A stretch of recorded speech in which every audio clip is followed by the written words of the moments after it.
Hello and welcome to Illumination Podcast with Nick and Kisma. I'm Kisma, and today's topic is the captivity of the mind.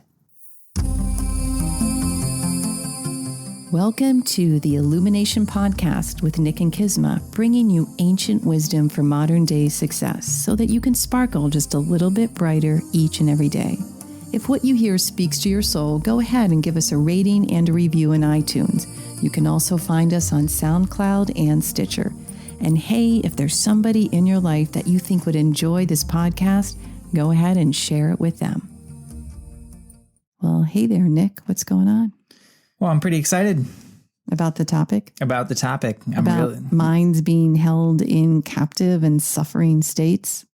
I don't know that I would have put it exactly like that, but I am excited about the captivity of the mind. We're going to talk about attachment tonight, and we're going to talk about a book that our teacher wrote. Fabulous book. Kind of dive into that. So that is always a good day in my book, and I'm pretty excited about that. Okay, but before we do that, what's up? Before we do that, as you may have noticed, our podcast is continuing to evolve, and one of the pieces that we're really excited about adding is Q&A and really just opening it up to our audience and all of you people we are just so incredibly grateful for checking it out. Madly in love with. Yeah. Really appreciate you. And our effort is always to make this as relevant for you as humanly possible. So If you got a question, I think we talked about it last time. If it's not the idea. This is definitely not to just take our word for it and be like, oh, that's nice. The idea is to really take this and dive into it yourself and see how it applies in your life. And if you're doing that, likely you're going to come up with some questions. Well, what about this? Well, what about that? Mm-hmm. Awesome. Send those questions on in. info@sourcemovement.com. You can also tweet them to us at Source Movement, all one word. Yeah. And, if it's a question, we'll certainly address it on the podcast. If it's an idea for a topic, like, hey, I'd love to hear you guys talk about this or that. Mm-hmm. Totally open to that. So just send them on in. info@sourcemovement.com. I feel we're going to have a little question segment happening soon. Yeah, cool. I'm excited for that. It's really fun for me. I don't know about you, but I just really enjoy that. I love seeing how people think and what kind of questions they come up with. It's so cool. Yeah, it's really exciting. Okay. So we talk about him a lot on the show. Swami Parthasarathi. Yeah. And this is our teacher from India. And I think sometimes I almost forget how deeply this person has impacted my life. Yes. And our life and the lives of everybody that we touch as well. It can't be overstated. His impact for me has just been so incredibly profound. His body of work is just incredibly brilliant. Mm-hmm. So it's got to be 8 or so years that we've known him. And we've known, studied, visited. I don't know. What has he meant to you? It's hard to explain, everyone, but when you may or may not have heard the phrase, I went off to India and I sat at the feet of my guru. Well, I actually did that in when the guru is truly a self-realized human, and that will be a whole nother podcast, I'm sure. It's as if you're sitting in front of the purest, cleanest, lightest, most loving energy, even though the way he teaches can be very tough. He's tough on his students. Hey, we'll see a little bit of that tonight. Yeah, right? So his personality is still there. But the essence of this being, and I've talked, to some of our friends, like Sarah's been there. It's you just can't almost not cry in front of him.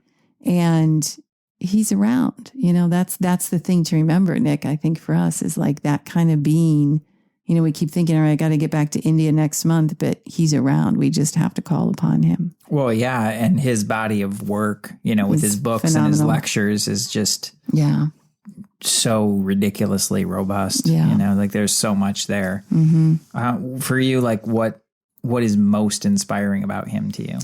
The way he describes the three equipments of a human, which would be mind, body, intellect, and for today's podcast, focusing on the mind and the nature of the mind and how an untamed mind or untamed emotions just lead to suffering and sorrow and agitation, and how that is actually fixable, for lack of a better word. Yeah, incredibly. And how simple he puts that. Yeah. Yeah, that's cool. For me, I think it's kind of along those lines, but it's that what I just think is so amazing is he's been preaching that same message. Yeah. He's been talking about this for like 60 years. Yeah.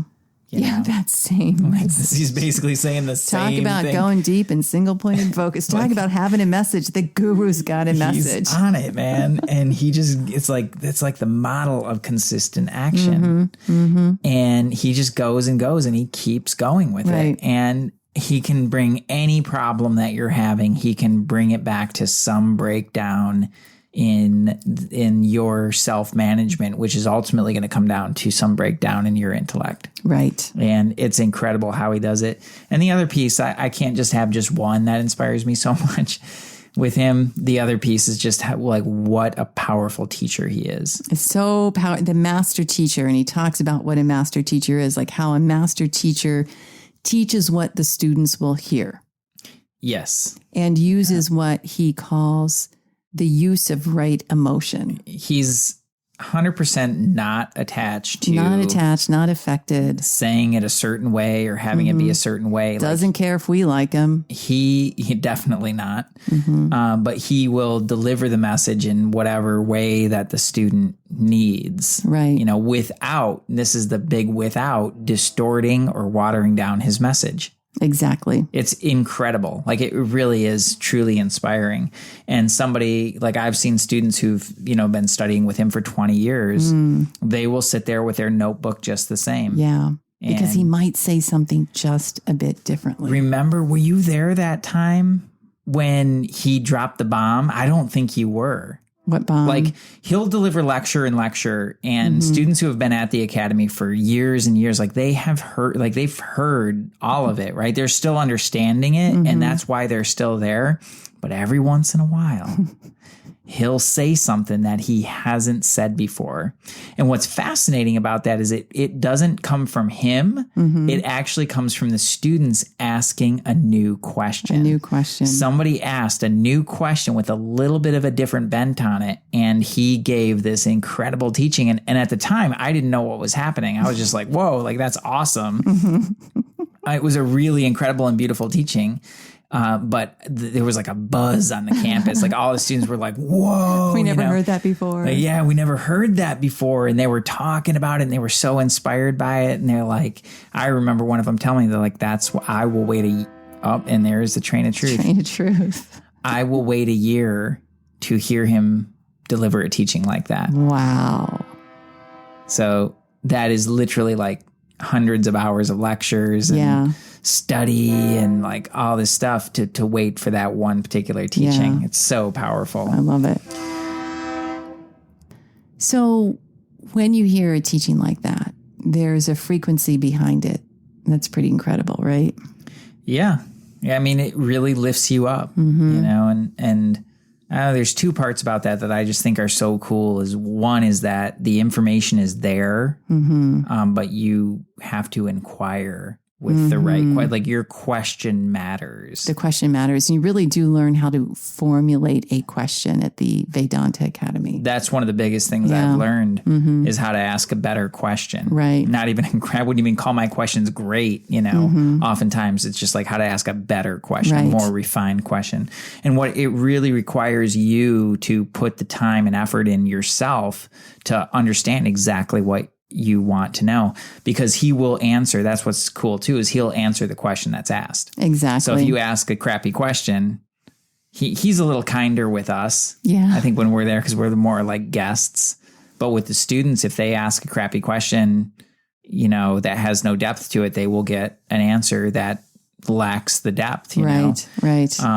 Unless, of course, there are a lot of visitors. Like if it's a weekend and there's a lot of visitors there, and then he gets lit up. He'll just deliver the most beautiful teaching off of the most inane question. Yeah, and it's really incredible. But he does that more for the people who are not in the program, right? So to speak, like he's toughest on those folks, right? So let's dive in. You got this book in front of you. Attachment. The name of the book is The Holocaust of Attachment. Man. So right there, you get kind of an idea of what this is about. And let us interject that Swami Parthasarathy does not choose words lightly. So you better believe like every word, because that is a powerful title, right? The Holocaust of Attachment. We don't see that word Holocaust unless it's associated with severe tragic elements in our history. But he chooses every word carefully in title and in text. Exactly. And it's worth it to say that every single word that goes into every single book, every book he's ever written, every single word, every single sentence, every single paragraph is gone through time and time again with both he and his top students as a team to make sure that everything is in its right place, and it takes the reader step by step by step in a very specific way to give you the best chance of really understanding, embodying it. Exactly. And when I asked him one time, what is your greatest fear with putting this information out there? And he says, it's not that people won't understand it. It's that they'll misunderstand it and abuse the information and the knowledge. Exactly. Yeah. Right. And that risk always exists. And we've seen it. We've seen people abuse Vedanta teachings. Oh, absolutely. Yeah. Painful. It's very painful. But he does it in such a meticulous way to minimize that. And he just does, I think, everything possible to make sure that it's just as clear as possible. And so this book, The Holocaust of Attachment, is one of his more recent ones. I think he's written one after this. Well, it's interesting, right? Because he had his whole program and everything that he wanted to write, and he was done with it. Like he reverse engineered his life. Remember him talking about this? He's like, I had this plan, and he just basically like, here's the plan. By this time, I want to be done with it. And he did. And, it was involving the academy and everything he wanted there and all that. And he did it. And then he lived longer than he thought he would. Because then the business people started, hey, write a book on business, so he wrote Governing Business and Relationships, which is phenomenal. You ran the yoga studio just based on that. And then he wrote this book, The Holocaust of Attachment. And then I know that he just came out with another one. Incredible.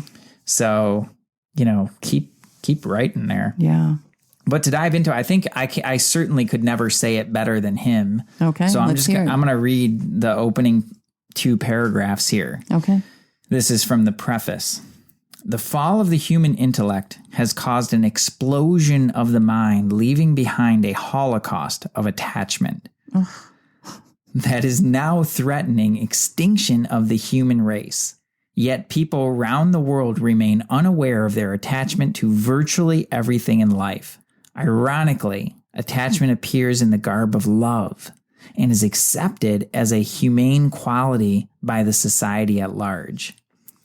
To suffer from a disease is bad enough, but to contract a disease and not be aware of it could prove fatal.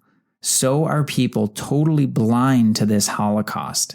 They dismiss attachment as prima facie absurd and pessimistic view, and treat the threat with indifference as smokers treat tobacco for causing cancer.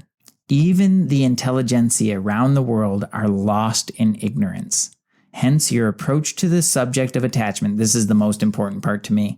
Hence, your approach to the subject of attachment would need a true spirit of inquiry without the interference of preconceived, undigested notions. Well, holy heck, what are we going to do about that?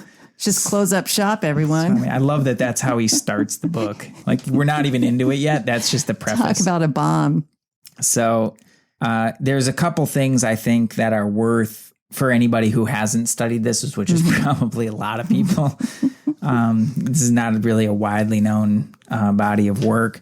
And there are a couple of important distinctions. He talks about the explosion of the mind. That's crazy. Well, to us, like, we know what that what he means by that because we've studied with him for so long, but to understand there is a difference between your mind and your intellect. Correct. And really understanding what that difference is very, very important. That's actually I think the brilliance of the work and the simplicity is separating out those minds, because people like put together are separating out those equipments because people put the mind, like they just kind of lump the mind the brain, all into the mind, everything. Analytical, and the whole thing. Yeah, it's true. Like, your feelings, we'll break it down specifically, but like one of the confusions is your feelings, right? That, people equate that with the heart.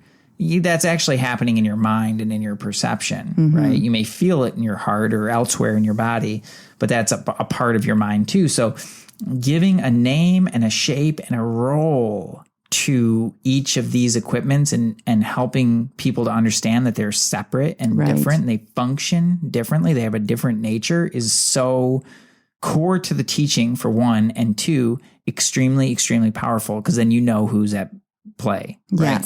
Yes. So the mind, the emotions, yes, the center for emotions, it has a particular nature that it lacks shape and form. And I think, to me, always the most simple way to describe this is basically your inner child, like your inner 5-year-old, right? So it lacks discrimination. Like, it wants what it wants. The mind likes whatever it likes, and it gets attached. It forms attachment to pretty much anything that it contacts. Think about a child. Like, what a child, I want this, mommy, mommy, mommy, mommy, mommy. I'm going to get it. And we'll do just about anything until that child gets the piece of candy. Yeah.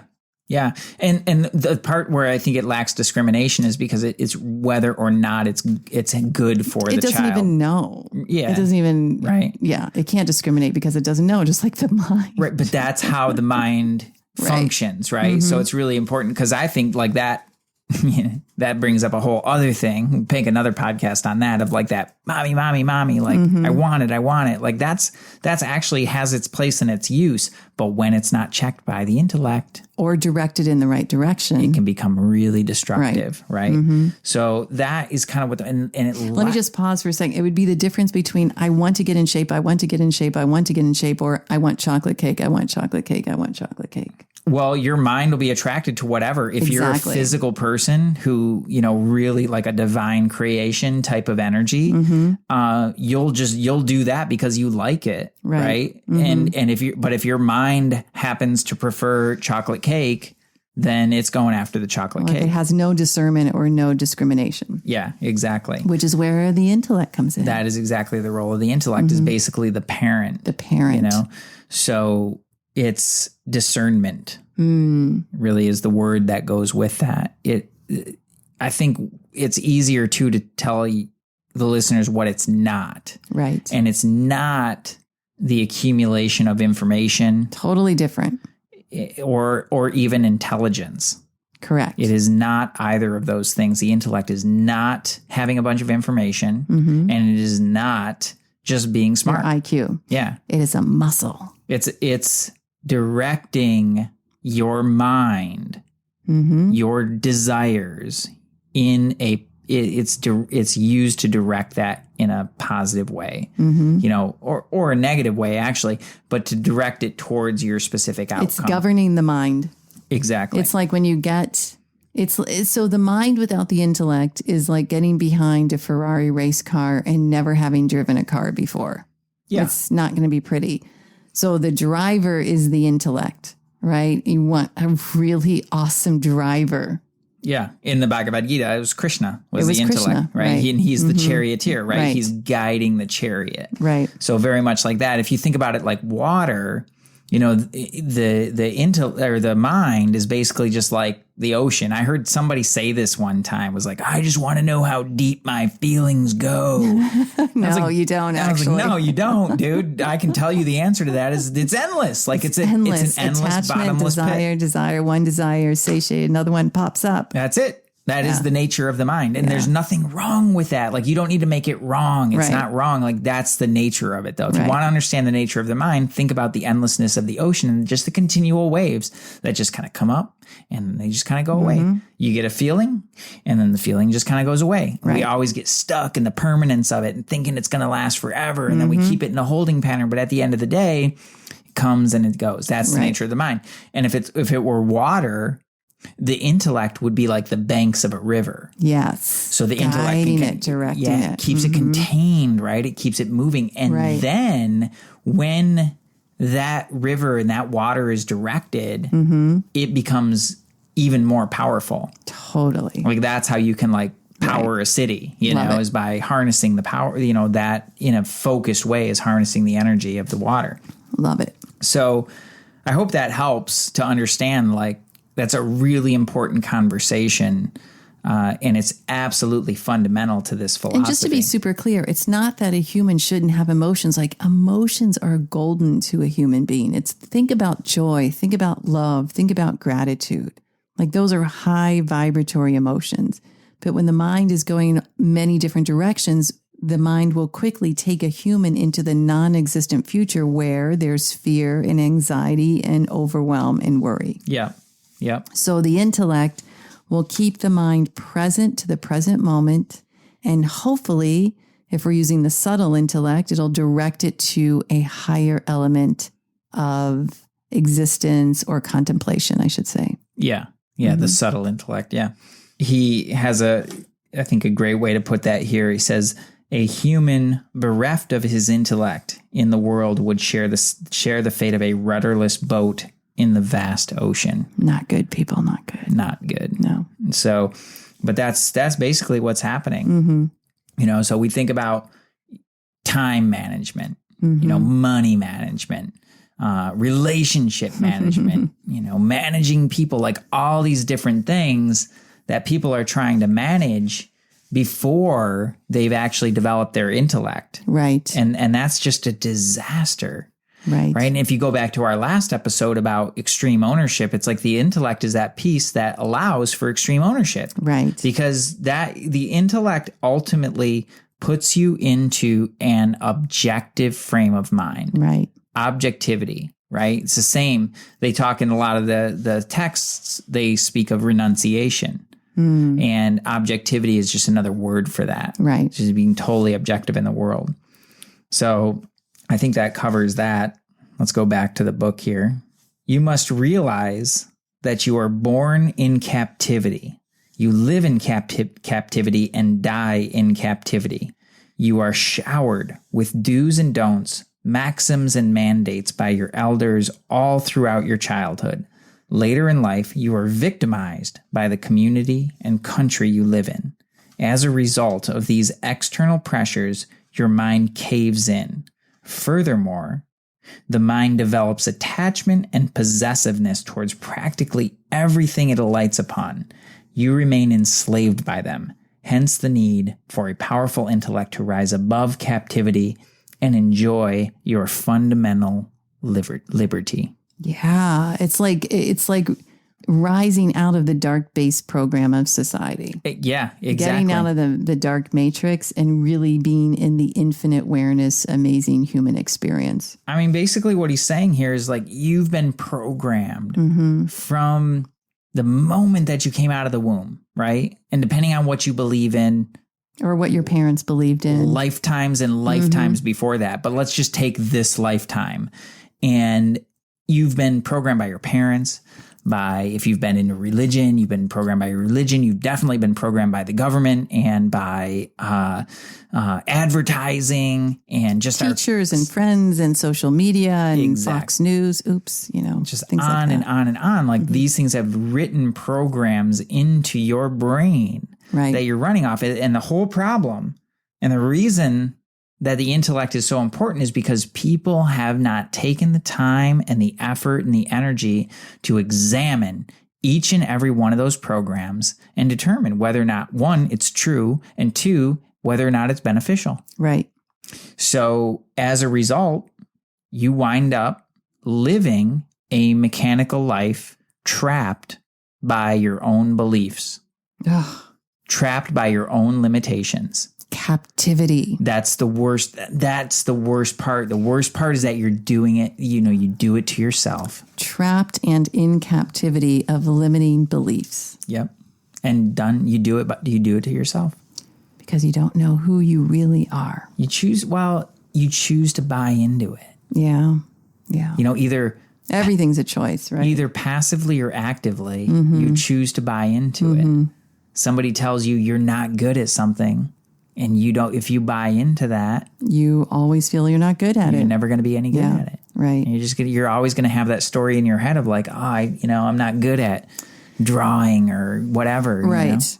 Right. And that's just like one simple example.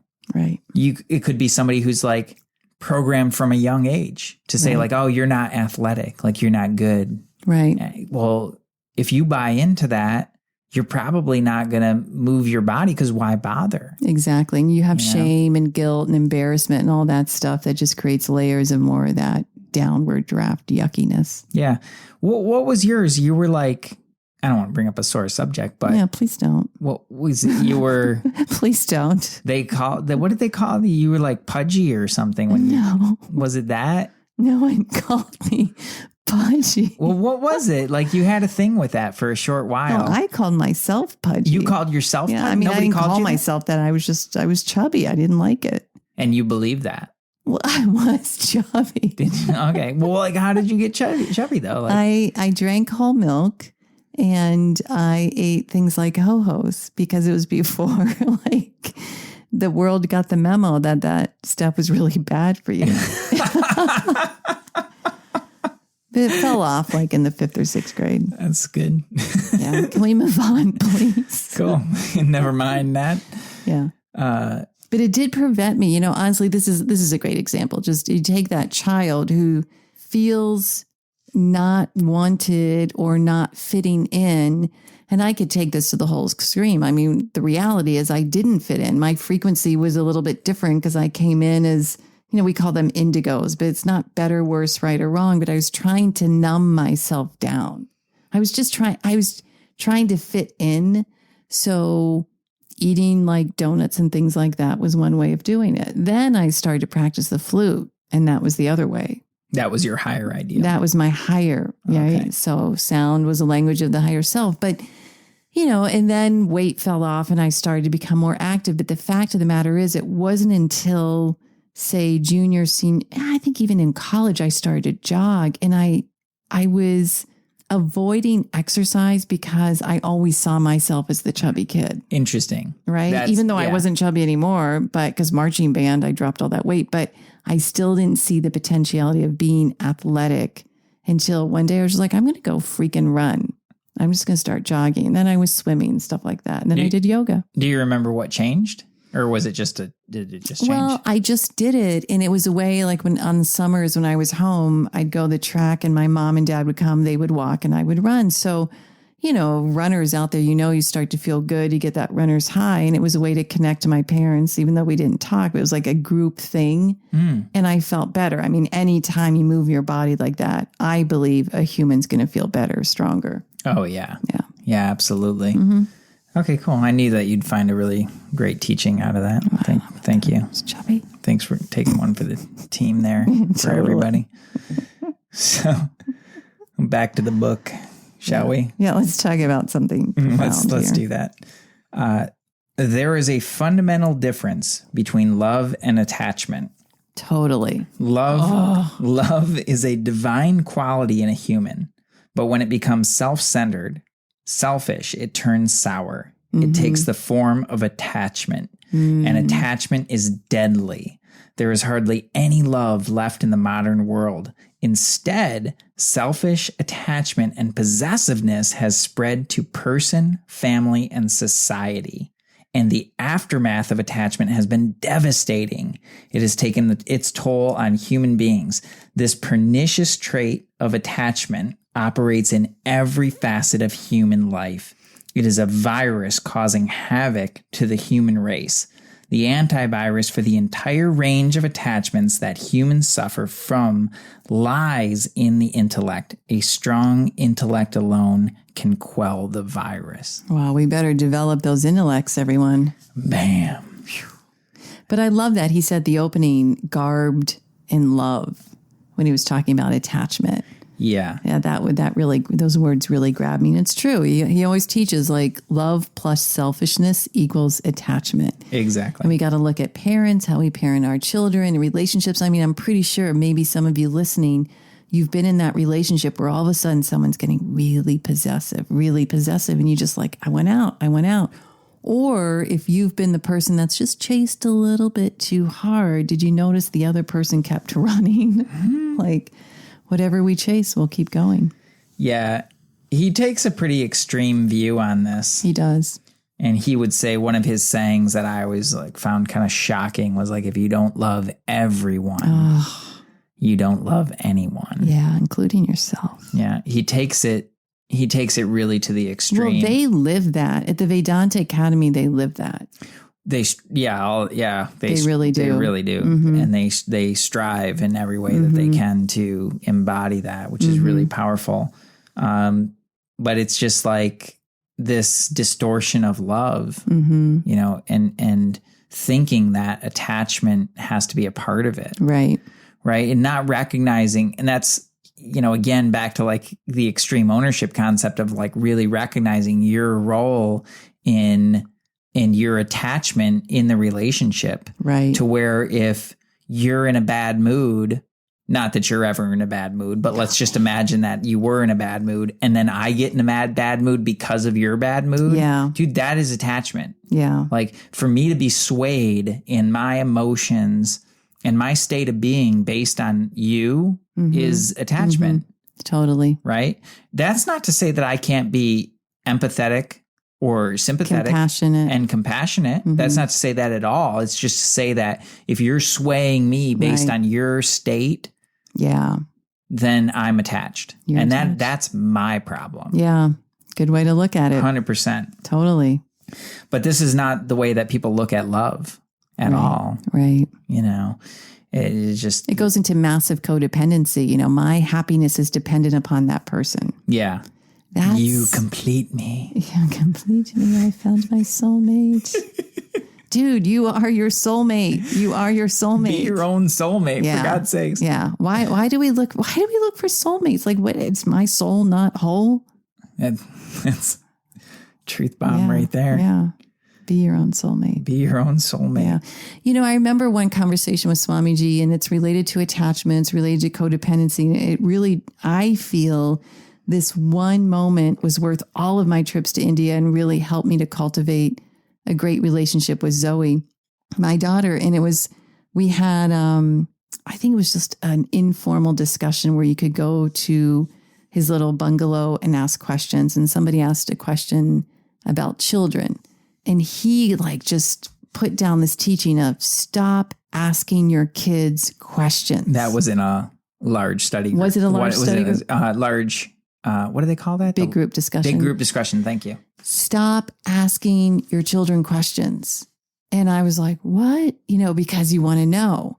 He's like, you parents, you ask too many questions. And what do? You know, how was your day? Fine.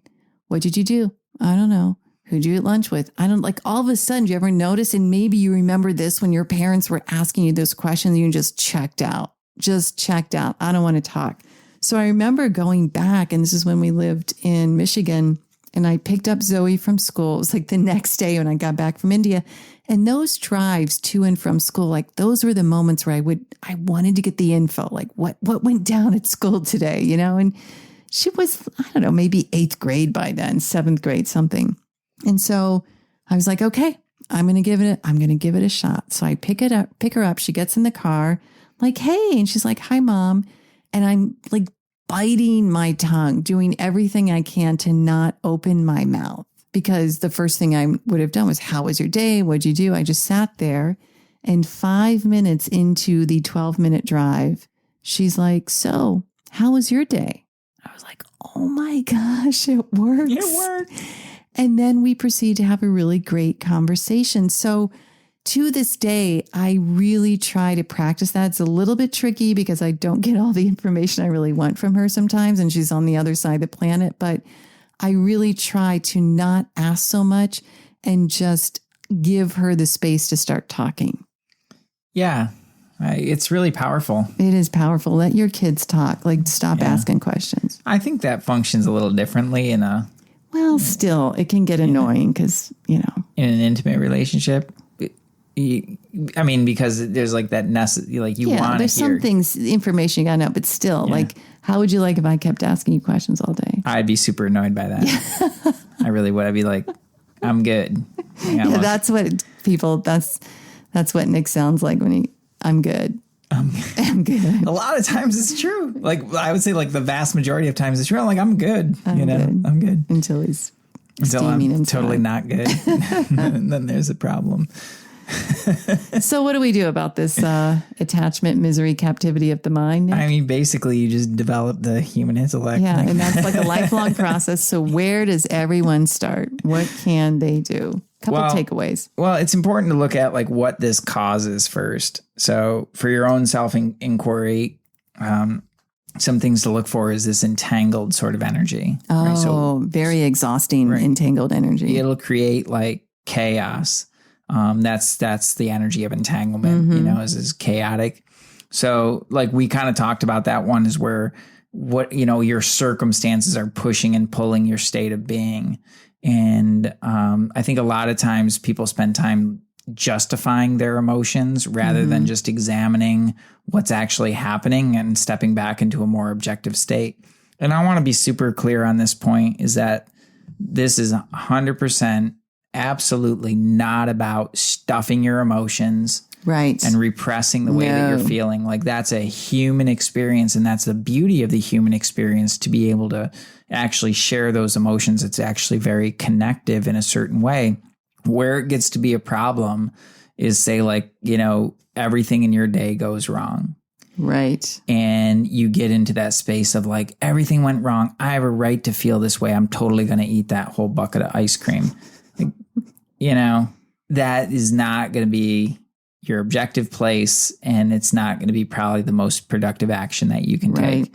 I'm not blaming or shaming you for doing that, do you? But at the end of the day, you just have to ask yourself, like, is this in alignment with my highest? Exactly. So I just want, like, that's a really important piece, because that's, I think, one of the things that people get most twisted up with this philosophy is they then start to suppress the emotion. It's totally not about that.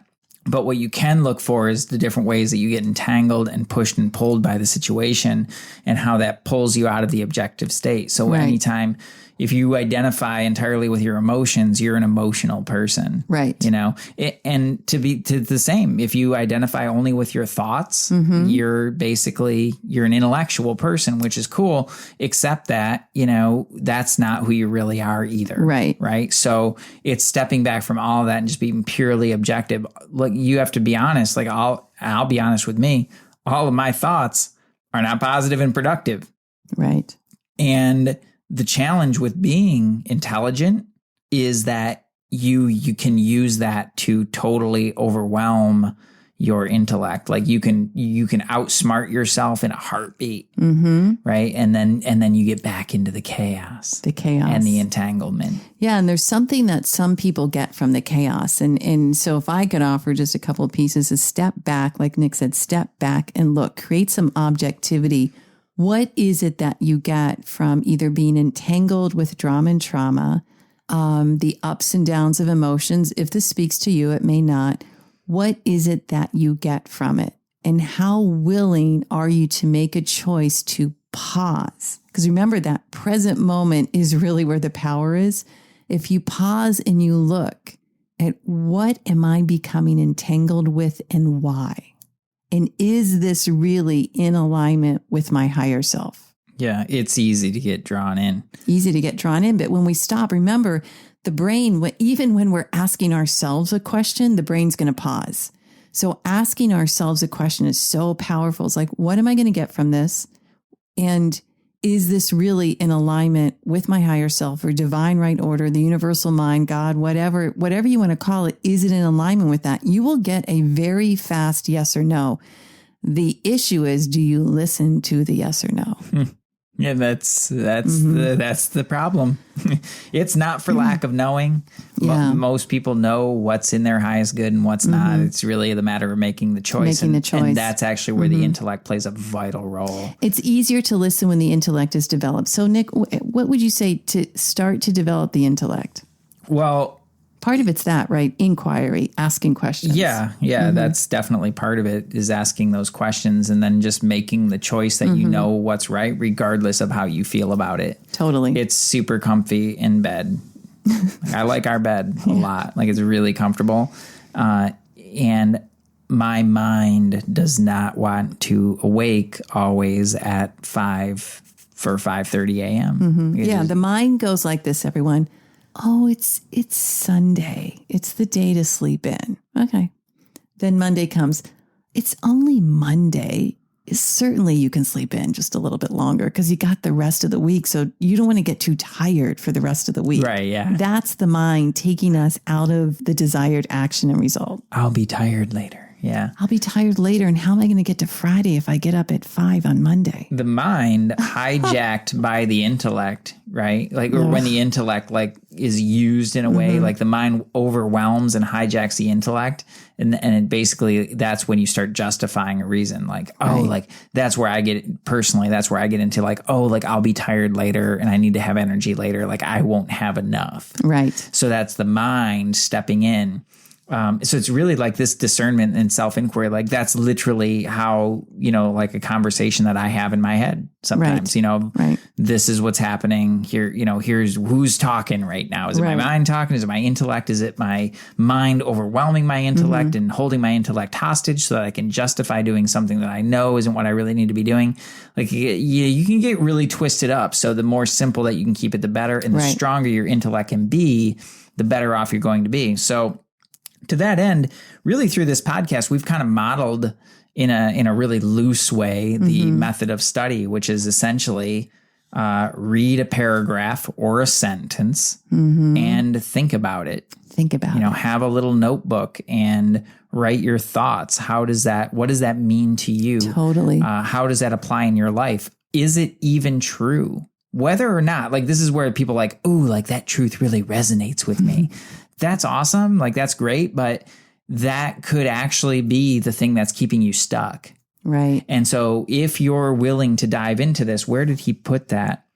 Hence, your approach to the subject of attachment would need a true spirit of inquiry without the interference of preconceived, undigested notions. And one of those is, that resonates with me. That just feels truthful to me.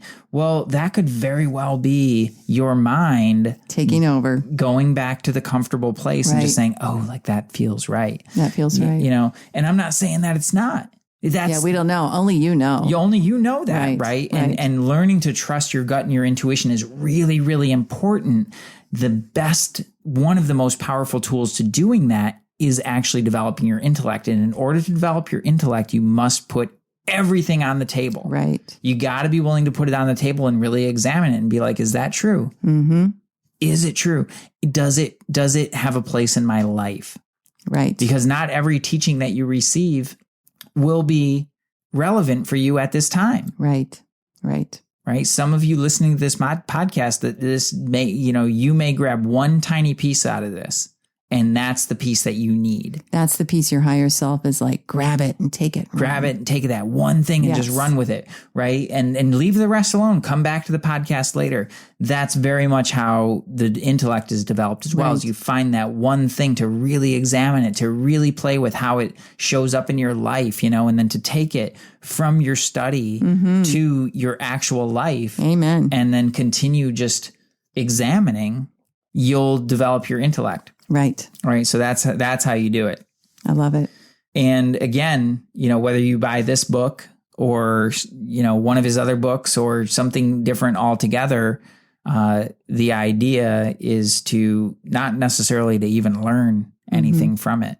It's not 100% not about acquiring new information. Right. It's really just about taking what's there and determining whether or not that is true, whether it makes sense, whether it lines up, so that you can develop a purely objective frame of mind. Right. And I'll have a link on the blog post where you can find his books. Exactly. That'll be sourcemovement.com/podcasts. And then you find this podcast, Captivity of the Mind. and you'll find a link in there. Yeah. Kind of a long way to send in there, but you'll find it. The name of the book's called The Holocaust of Attachment. Now, the other way to develop the intellect, well, actually not to develop the intellect, but to make available the intellect that you have. Because even a highly emotional person has a level of intellect, but making that available is really important. And the way that you do that is through introspection. Yeah. And that's basically just, if you were to do it as a daily practice, how you would do it is just before bed at night, you sit. Don't lay down because you'll fall asleep. Not that your day is boring, but that's just what happens. Maybe your day is boring, but sit so that you don't fall asleep and just tick through the activities of your day. Got up at such and such time. I did this, I did that, I did the next thing, and then that, and then I wound up at... No judgment about anything. No judgment. If it takes more than 5 minutes, you're maybe 10 depending on the day. If it takes more than that, 5 to 10 minutes, you are definitely getting into judgment and fixing and all kinds of stuff. That is not what this is meant for. It is simply meant to just recap your day step by step by step. And what you'll find is that over time, you will see the patterns that you run. Right. Like there's only so many times that you're going to do that thing before it becomes just so painfully aware. Yes. And the next time it comes up in real time, you'll actually catch it. Your intellect will step in and be like, wait a minute, divert. Exactly. Like my body wakes up, at the appropriate time, at the time that I want it to. My mind says, no, go back to bed. Like I'll only do that so many times before I'm like, dude, here it is again. Yeah. Got another choice. Yeah. What are you going to do? Right. So that's like, that gives your intellect the opportunity to catch yourself in the act, so to speak. Totally. So maybe it's like when you're recapping your day, it's like, oh man, this person said this thing again. Or here's a good example. So-and-so was late again. And then I got upset about it. Right. And then we had our whole lunch was awkward. Right. So like, if that person's, you get a kick out of that one. If that person's consistently late, they're late. Like they're a late person. That's the nature of that person. Like just plan for that. Yeah. And you can see like where your mind gets into like, I want them to be different. Expectation, disappointment, blame. Exactly. And so you get to do that. So, the more times that you see that, the more opportunities that you'll have to be like, oh, that person's not behaving exactly as I thought they were supposed to, but they're actually consistent in their behavior. So I've clearly made a poor assessment. I think I'm going to choose to not get upset about that. Right. Or I'm just going to schedule differently, or I'm just not going to hang out with that person. Right. All those are great answers, right? You do what's right for you. Right. But that's giving your intellect a chance to step in, and you'll do that when you do the daily introspection. You'll see the patterns, right, which are painful sometimes. Yeah. Wow. So, but no judgment. You just look at it and just go and make new choices. That's transformation. Choice. Make a new choice. Yeah. All right. That was a big one. It's a big one. Send your questions, comments, ideas, info@sourcemovement.com. And as always, if you've not yet checked out Nick's meditation, it's sourcemovement.com/meditate. I highly recommend this training. There's a free video, and then there's a meditation you can buy that's really quite inexpensive, and it's not meditating as most people talk about meditating. We'll be doing a whole segment on that soon. Oh, we're going to talk about meditation. We have to. Yeah, I think we kind of have to.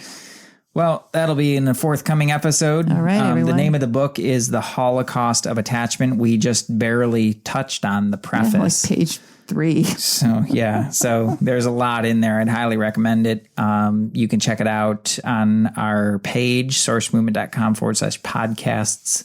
Find this podcast and you will see see a link to it. You can go ahead and check it out there. It's an awesome book. Yep. Really incredible, and will absolutely change your life. So yes, enjoy it. And thanks for listening, everybody. We'll catch you the next time. Namaste. Namaste.